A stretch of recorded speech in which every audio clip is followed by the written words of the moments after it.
or debated both in Sacramento, with CalSTRS, with a lot of folks throughout the state. And just to make the board aware of some of the longer term issues that are out there that we need to be kind of cognizant of. And so, as you know, the continuing trend of declining enrollment is incorporated into our revenue assumptions. It's approximately about a 2.6% declining enrollment year after year, and so our revenues are coming down even in light of the increased funds coming from the state under the Proposition 30 and the local control funding formula. Increasing fixed costs, anytime that you have a revenue stream that's coming down, you have to look at, you're more vulnerable to fixed costs or increasing costs that you don't have control of. So some of these, become variable costs in the long run, but you have to actually actively work on those. So things that are increasing or costs that are increasing, are of concern. For instance, as we rightfully kind of opened new schools, it increased fixed costs such as things like our utilities or our heating and ventilation, because we have more square footage, custodial concerns. These aren't necessarily fixed costs, but there's more square footage to take care of, and so it creates a strain if your revenues are declining because of decreased enrollment. The other last sentence, in addition, increased employee pension and other post-employment benefit liabilities remain to be significant ongoing concerns. Under the new accounting rules that have been coming into play, both in the mid to late 90s and currently ones that are coming into play in this year and next year regarding pension issues, we are having to report future or unfunded liabilities for the cost of a retiree pension costs, as well as health benefits. Other post-employment refers to health benefit costs that are in the future, but if you don't have money set aside, it is considered an unfunded liabilities. These are now increasingly placed on our books, on our accounting books, at every annual audit for the OPEB costs, and year after year are accruing and being counted against your net assets. The pension costs are ones that are being discussed in Sacramento because it has not yet been really revealed as far as how much the true amount of pension liabilities are going to be, both with PERS and CalSTRS. There is an expected, at least from PERS, 1% increase of pension costs in the out year beginning in about, I think, the 16-17 year. STRS has not yet identified and requires an act of legislation to increase both the employer or an employee contribution. This is a significant discussion, especially in light of LCFF and the dialogue going around about proportionality, because if this is a cost within within our budget, it should be, I think, discussed outside of the LCFF formula so that it doesn't take away from proportionality requirements. And that was my anecdotal comment at the end. Thank you. And then I just had two more. One, I think I misspoke earlier when I was giving some figures in terms of my own. It is my understanding a 1% raise would be $40 million. But some of the things I'd had them look up was, what was the cost of bringing class size down in middle school and A through G high school classes to 30 to 1, and that would require adding 1,253 teachers, costing approximately $125 million. So when I quoted the millions earlier, I just want to make sure I'm clear. Then the last thing I wanted you to comment on, Megan, is page 44, which has our budget assumptions for multi-year projection fiscal years 2014 to 2015 and 2015-20 to 16. And it says major revenue assumptions. Number one, enrollment. And so for 2014-2015, we see enrollment for non-charter schools of, I guess, a projection of 500,109 students. Then for 2015-2016, we see a projected enrollment for non-charter schools of 483,917, which is clearly a projected decline. For fiscally dependent, locally funded charter schools, we see 41,790 in 2014-2015, increasing to 2015-2016 to 42,078. And for fiscally independent, direct funded charter schools, we see 2014-2015, 102,538, increasing in 2015-2016, projected to 109,481.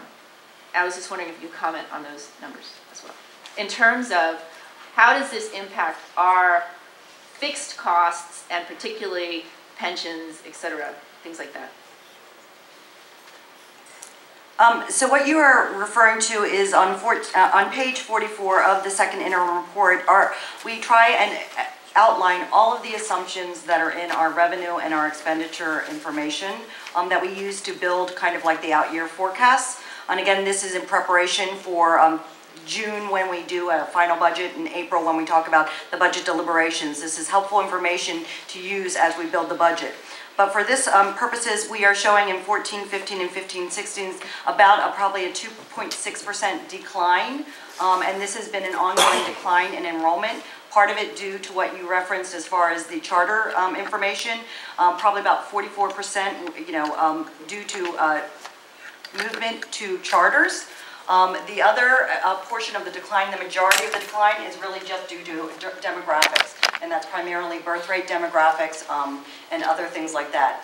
How this impacts and the concern or the issues that you want to look at are basically if your revenues, which enrollment drives your revenues, if you have a declining enrollment that it then reflects declining kind of like revenues because there are less children in the district, you really have to manage that quite well if your costs, especially be sensitive to your fixed costs, those costs that don't change or don't decline when your enrollment declines. And so you have to be aware of that because, variable costs, for instance, that you can reduce because if there are less students, then you'll have less needs for specific things. You just have to be able to kind of bring those costs down. Fixed costs, you're a little bit, they start actually taking up more and more of your budget, and then you have less available to spend on variable cost requirements, such as your programs. Thank you. Monica, just so we know, as Megan gives answers, and I don't want to put words into her mouth, such as lowering class size to 30 in every secondary school, that's really great because I believe in it and we all do. We don't have space. Even if we could do it financially, we'd have to build so many more buildings and drop so many more bungalows on them. So what I'm saying is every answer she gives has an effect on something else. So absolutely, she gave you a figure, but that figure doesn't include the new buildings, which could be billions. You understand what I'm saying? So that's also because we're in the process of removing bungalows, but we're going to work on that, and I know Dr. Dacey is going to present us with some planning guidelines. Mr. Zimmer.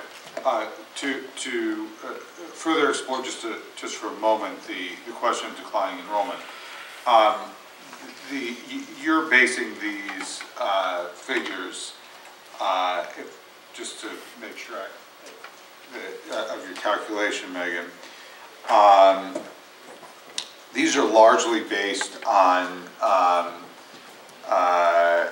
charter enrollment that we've already approved. Isn't that correct, Megan? That is correct. Okay. And then, and right now, in terms of enrollment decline, that is absent any strategies that this board might adopt to invest in expanding enrollment as of right now. Is that correct? That is correct. Okay. And there is a gap between the enrollment decline that is directly attributable to independent charter schools and the overall enrollment decline. The gap, you'll forgive my math, but the gap, there remains a gap of about 8,000 students. Is that due to birth rate? Is that due to transiency? What is that due to? It's primarily due to birth rate in the demographics, not so much the transient. We haven't seen that. Many people are moving out of the Los Angeles area. It's a birth rate primarily. Okay, so we have work to do in terms of children being born and enrollment expansion policies to help guide that. Would that be your analysis, Ms. Riley, or would you not want to comment on that? No comment on that one. Thank you. Mr. Kaiser. I have two quick questions, actually. On the second interim report, we're asked to give a one-word description of the outlook of the budget, and either qualified or the good ones are qualified or positive. And if it's qualified, it means we're okay, but there could be some changes made to make it better. And we're submitting a qualified, yet I understand that we could actually, with the financial situation as it is, we also would be telling the truth if we said it was positive as well. Is that correct? With the current financial outlook, a positive says that we will be able to meet our financial obligations in the current year and the 2 out years. A qualified says that we may not be able to make our financial obligations in the current year and the 2 out years. The reason that we are recommending a qualified is because in the 3rd year, which is the 15-16 year, although there is an expectation that continued funding will come both via Prop 30 and to the LCFF formula, the County Office of Education has in their guidance asked us to assign those dollars that are part of the LCFF formula and to not rely upon them and to put them into a separate assignment. So that's about $362 million that we hope and expect to see in 15-16. But with the LACO guidelines, if those dollars do arrive, then we would be in a positive status in 15-16 and all 3 years. But by assigning them and being told not to rely upon them, not relying on $362 million in the 3rd year, we would not be in a positive status in one of the 3 years, the 3rd final year. And so with that guidance, we are saying we will still consider ourselves qualified, even though the state has indicated that those funds are coming to us. Last year, when we said we were qualified, we're doing better this year as qualified than we did a year ago. Is that okay? And the other thing I wanted to ask is there, Superintendent, is there a place on the district webpage or some other means that the board and the public can follow the budget process from now to April 4th? No, it's from April 4th on. Once it's posted, then everybody can. Okay. If somebody wanted You mean next year's budget? Yes. Yes, on April 4th we post it. And then every board meeting and every interaction, it gets adjusted. Okay. Thank you. Okay, is there any more discussion? Mr. Crane, call for the vote, please, for this interim report. Close the meeting. Ms. Gallatin is absent. Ms. Garcia is, she's coming, we'll come to her. I'm a yes. We'll record her as a yes vote. Thank you. Mr. Kaiser? Yes. Yes vote. Ms. Ratliff? Yes. Yes vote. Mr. Zimmer? Yes. Yes vote. Dr. Vladvik? Yes. Yes vote. The item passes. Thank you. With that, Jeff, we go to speakers now. No, No. we've had our speakers. We can adjourn this meeting. Illegal meeting. You had 2 meetings with in 1 order. set of speakers, Mr. Vladovic. Motion to adjourn is in order. Illegal meeting. Okay. Brown Act. Motion? I'll make a motion. I just want to thank Megan and her staff for all their hard work with this and how much work they put into it and how hard they try to make it comprehensible for everybody. Thank you. Illegal Moved meeting. by Ms. Ratliff, second by Ms. Garcia. We're adjourning this meeting. It is 10:44. You press hear that? This is an illegal Brown Act meeting. Thank you. For the audience, we've ended this meeting. We're going to begin another meeting, the closed session meeting. If you'd like to leave now, we'd like you to minimize the disruption as we set up for the next meeting. If there are people that would like to speak at the next meeting, there's public comment, and there are 4 items that the public can address listed. And so if you would line up on that side if you'd like to speak, we have 2 people and the police officers that are going to help hand out the cards.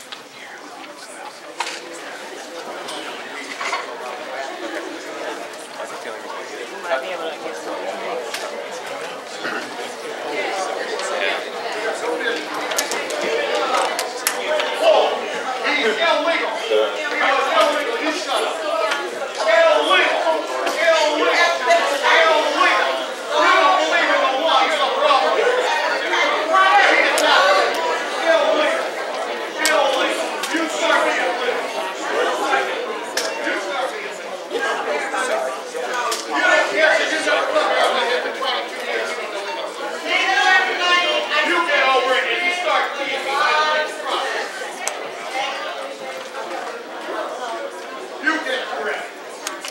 find out what the closed session is? How do you find out what the closed session is?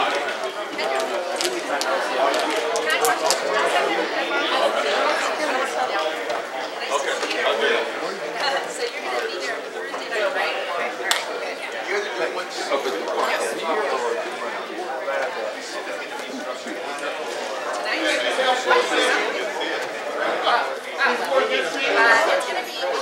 What's the government employees was about? And now they're gonna have a speak about this after they're done? Let's get done, huh? These people get an attitude because that guy's an illegal speaker. Yes. So we're going to And you know what I think he's doing? The law says that he said it's a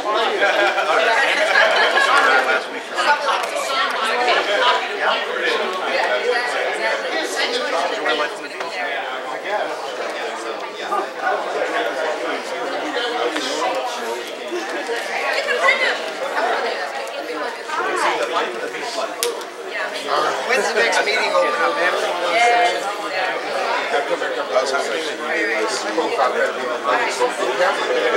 Thank you. Thanks for the box. It had a buzz in it. Yeah, it's not ours, and that's kind of why. That's why I don't even rush to put it out. There's some type of humming in it. I got hit. Well, Thanks for setting it up, though. You bet. You bet.